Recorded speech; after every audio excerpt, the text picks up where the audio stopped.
quero lhes convidar a na segunda carta de Coríntios, capítulo 5, versículos de 17 a 21.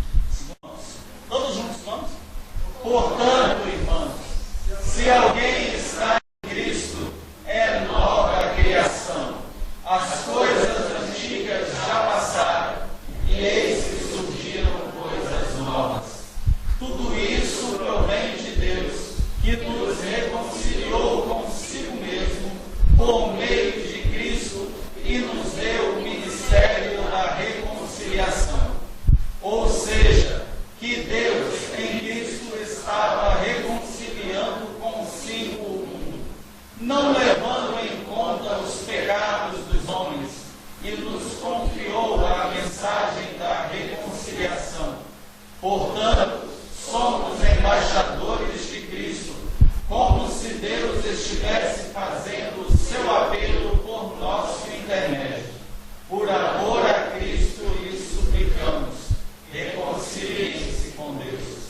Deus tornou pecado por nós, aquele que não tinha pecado, para que nele nós tornássemos justiça de Deus.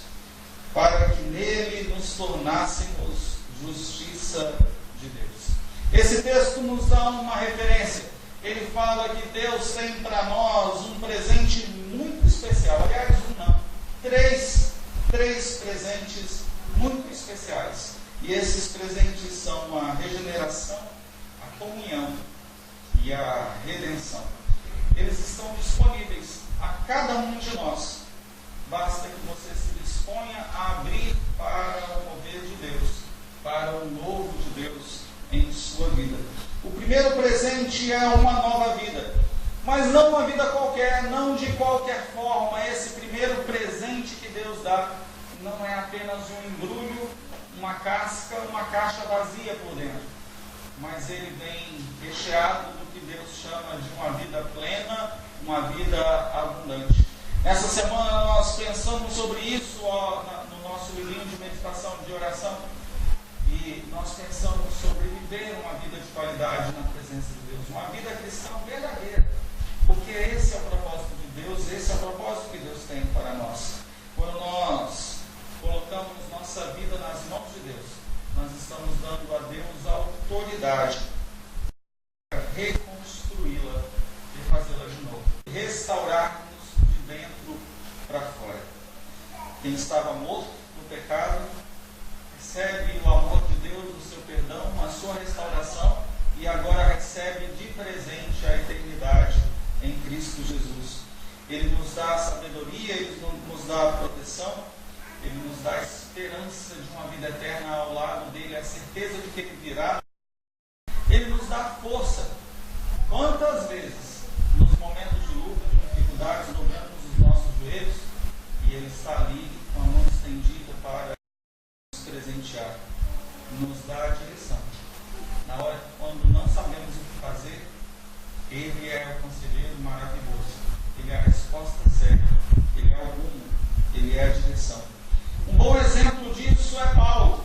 Paulo era um homem fariseu, conhecedor da palavra, alguém que perseguia, tinha autoridade e autonomia para açoitar e lançar em cadeia, professavam crer em Cristo. Mas para Deus, Paulo era só um cara. E Deus pega Paulo, quebra, derruba ele do cavalo e faz de novo, e faz um novo homem. Paulo passou de perseguidor para proclamador da palavra. Ele passou daquele que queria destruir a pregação do Evangelho para um homem que se tornou aos pés do Senhor. Paulo tinha erros, tinha falhas, como todos nós temos. Mas Deus trabalhou a vida de Paulo porque Paulo se deixou usar. Nós cantamos agora uma música que fala isso: usa-me, Senhor. E enquanto os músicos passavam, o Marcelo falou: é uma música bonita e pesada. Pesada porque às vezes nós não cantamos pensando no que a música está dizendo.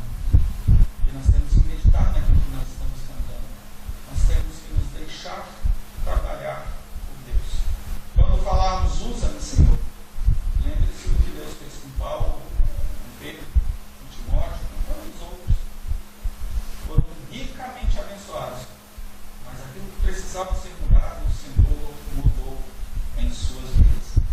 A vida de Paulo mudou para melhor quando ele experimentou o poder de Deus.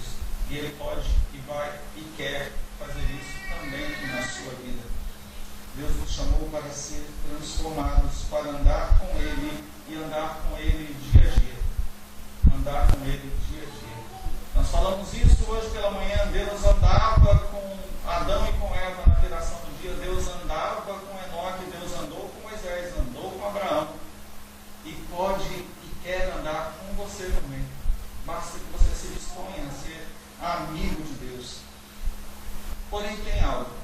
Não dá para você falar que sou cristão, que sou amigo de Deus, que vivo uma vida cristã reta, se você ainda alimenta e guarda pecados. Quando pecamos, nós promovemos a vontade de Satanás. Muitas vezes por palavras, outras vezes por ações. Mas certamente quando pecamos, quando erramos, quando caímos, não estamos fazendo a vontade de Deus. Deus quer que você seja transformado. Romanos capítulo 5, versículo 10, nos diz assim: se quando éramos inimigos de Deus, fomos reconciliados com Ele mediante a morte de seu Filho, quanto mais agora, tendo sido reconciliados, seremos salvos por sua vida. Deus não se conforma com filhos que são vacilantes. Entre o homem pecador e Deus existe um abismo, irmãos. Quem está de um lado não pode passar para o outro lado, a não ser pela intervenção direta do nosso Senhor. E Jesus fez. E aquele que abriu o seu coração para Cristo já tem condições de atravessar. Mas ao atravessar para o lado de Deus, não pode ficar querendo voltar para uma velha vida, porque Cristo já nos fez andar em novidade de vida. O ministério da reconciliação é a proclamação daquilo que Deus já fez em sua vida, em você e por meio da sua vida. O verso 14 e 15 diz: o amor de Cristo nos constrange. Ele morreu por todos, então logo todos morremos em Cristo, e aí já não vivemos para nós mesmos, mas agora vivemos para Cristo. E isso não se dá pelo que nós fazemos, pela força que temos. Como nós dissemos no início, é um presente que Deus nos dá. E esse presente se chama graça. Não tem preço. Não dá para você pagar. Não dá para você achar que devolvendo o seu dízimo ou fazendo um voto você consegue quitar a sua conta com Cristo. O preço que Ele pagou está muito acima das nossas capacidades. Mas esse presente nos é dado de forma generosa e gratuita. Essa graça se chama redenção. Redenção. Romanos capítulo 3, versículo 23 diz que o salário do pecado é a morte. O presente que Deus nos dá, então, é a libertação da escravidão do pecado, da condenação, da morte. Ele pagou o preço. Ele subiu na cruz do Calvário e pagou esse preço por nós. A cruz não era dele. Não era dele. A cruz era minha. Era sua. Se fôssemos parar para pensar direitinho, nosso lugar era lá. Nós pecamos. Nós erramos. O justo morreu por mim, injusto. Por você, injusto, pecador. Todos nós somos pecadores. Jesus não tinha pecado, mas Ele se fez pecado para que você hoje pudesse atravessar esse abismo e chegar à presença de Deus. Eu quero lhes convidar a fechar os seus olhos, curvar a sua fronte e convidar o Senhor Jesus a sondar a sua mente e seu coração. O presente que Deus nos dá é precioso demais. Se você não sabe. O presente que Deus nos dá é caro demais.